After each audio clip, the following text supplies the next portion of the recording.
baby mice. Because tarantulas are usually about that big. So the bigger guys than that, we can feed them along that line.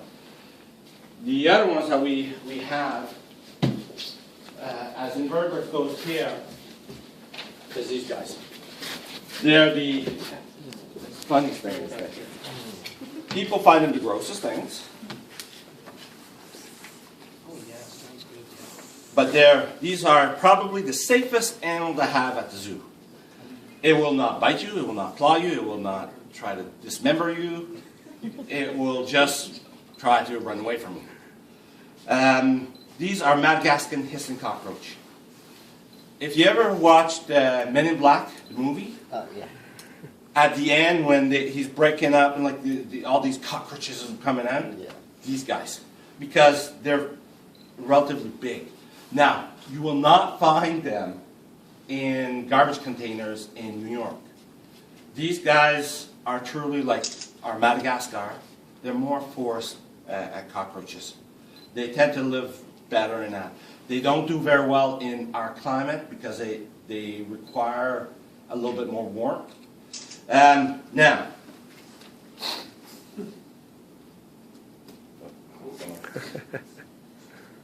hold on. Oh wait, no. Oh wait, I got male and I got female. Which is which? Female, the biggest one. Female,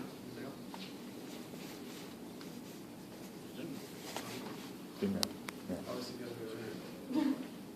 Now, they're not wearing a dress or anything like that. Oh, they're hesitant. But the thing to look for, the horns. Males will have 2 horns. Females will have protuberance on, but they're really not the horns. Now, when I go to schools, I make sure I grab this. Because if this escapes, this goes away and like, he'll find a blaze and die eventually. She escapes. Did you know the first time I got them, I got 40 of them in. After the weekend, I had over 400.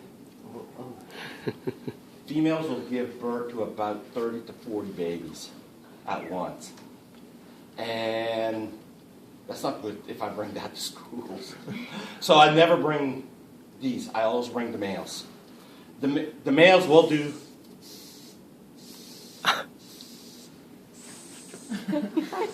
That is basically all they do. It's a hissing sound of a snake to try to deter any predators from checking, oh, there's a snake around. So to them, it's like, it's their only sense of defense.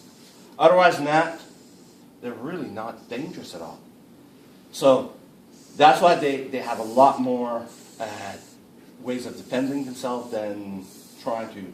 Now, for feeding, most of these, they're basically like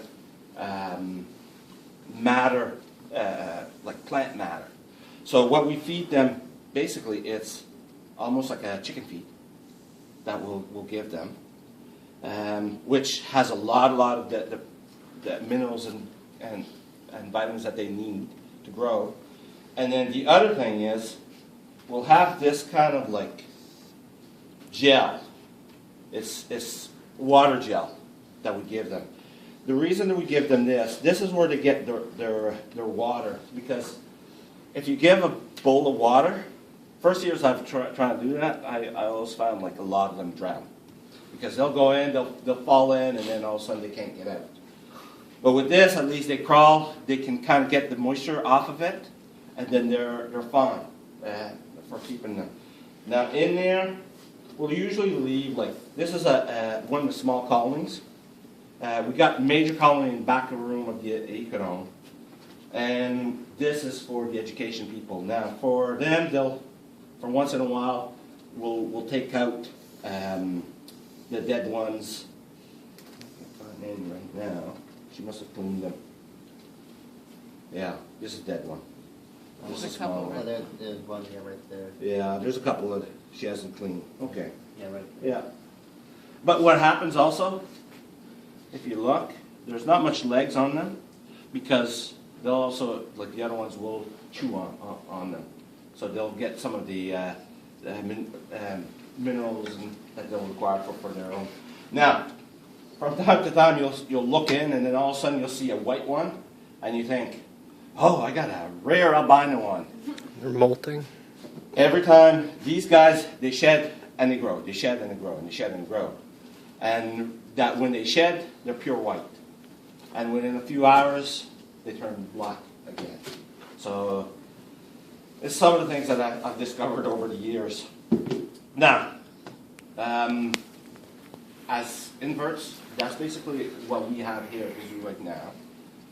We've had other invertebrates like deadhead cockroach, a few more different type of species of cockroach in that, as well as some of the stick insects and that. Now, the problem with those stick insects and all this, like most of the inverts, you have to have the food. And the food is plants.